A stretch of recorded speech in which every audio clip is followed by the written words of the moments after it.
असंभव कुछ नहीं होता दोस्त, ये परिकल्पनाएं हैं खाली। और मैं आज तो आपको बहुत ईमानदारी से और 12 साल के तजुर्बे का निचोड़ निकाल के बता सकता हूं कि इस दुनिया में असंभव नाम का कोई शब्द होता ही नहीं है। इंसान कभी भी चंद्रमा पर नहीं पहुंच सकता, पृथ्वी विज्ञान की अधिकतम सीमा है। डॉक्टर ली दी फॉरेस्ट मशहूर वैज्ञानिक हुए, बहुत बड़े साइंटिस्ट हुए। एक स्टेटमेंट इन्होंने पास किया 1955 के अंदर, 1955 ही पास द स्टेटमेंट कि इंसान कभी भी चंद्रमा पर नहीं पहुंच पाएगा। It is impossible for a human being to cross Indian globe, earth globe. और पृथ्वी विज्ञान की अधिकतम सीमा है, लेकिन किसी बहरे ने इस बात सुना नहीं और पहुंच गया एक आदमी अपना बस्ता उठा के, जिसका नाम था इन 1969। और उसके बाद तो स्पेस जर्नी ऐसी हो गई जैसे आप और मैं अभी पतिया और बैंकॉक चले जाते हैं। लॉर्ड केल्विन बहुत बड़े साइंटिस्ट हुए, उनका स्टेटमेंट आया कि सिर्फ पक्षी उड़ान भर सकते हैं, हवा से भारी मशीन का उड़ान भरना असंभव है। इट इज इम्पॉसिबल कि हवा से कुछ भी भारा हो और वो उड़ सके, क्योंकि ग्रेविटी उसको गिरा देगा। लेकिन तमाचा मारा इन लोगों ने, तमाचा मारा और लिख के दिया कि हमने साइकिल के स्पेयर पार्ट से इंसानों को पक्षी बना दिया, साइकिल के स्पेयर पार्ट से इंसानों को पक्षी बना दिया। 16 साल लगे राइट ब्रदर्स को जहाज का निर्माण करने में, लेकिन इन लोगों ने उसकी बात नहीं सुनी कि जो कहते थे कि वायु का सिद्धांत तुम्हारे विपरीत है। यह बात भंवरे को कही जाती थी कि भंवरा वायु के सिद्धांत के कारण कभी जीवन मोड़ नहीं सकता, क्योंकि उसके पंख उसके शरीर से हल्के रहते हैं। लेकिन भंवरा साला किसी स्कूल में गया नहीं आज तक। माई doctor told me I will never walk again. मेरे डॉक्टर ने मुझे कहा कि तुम कभी चल नहीं सकोगी। My doctor told me you will never walk again.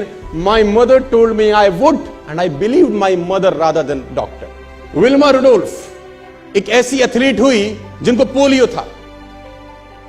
था जिनको डॉक्टर ने कहा तू चल नहीं सकती, मां ने कहा तू चल सकती है। उसने कहा मैंने डॉक्टर की बात नहीं मानी, मैंने अपनी मां की बात मानी। 3 ओलंपिक गोल्ड मेडल जीती है लड़की, 3 ओलंपिक गोल्ड मेडल, जिसको डॉक्टर कह रहा है कि तू चल। लेकिन मां क्या बोलती है? मैं आपको उदाहरण देना चाहूंगा सर।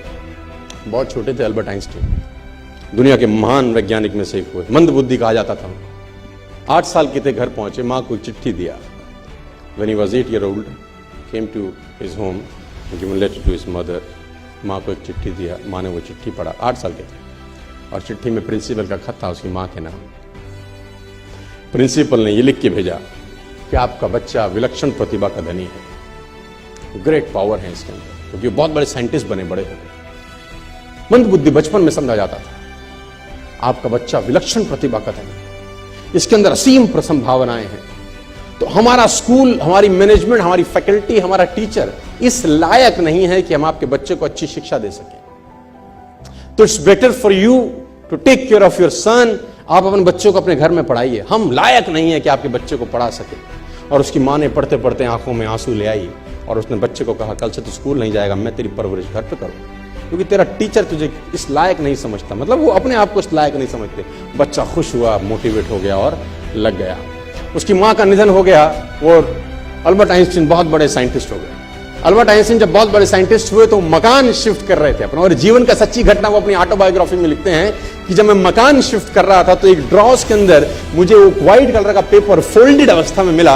मुझे समझ नहीं था कि क्या है। मैंने उसको फोल्डिंग अवस्था से मिट्टी को हटा के जब खोला तो वो उस टीचर का लेटर था जो बहुत साल पहले टीचर ने मेरे हाथ में दिया था और मैंने अपनी मां के हाथ में रखा था। अब वो बड़ी उत्सुकता के साथ उस खत को पढ़ने लगे। जैसे उन्होंने खत पढ़ना शुरू किया और वो जार जार होके रोए।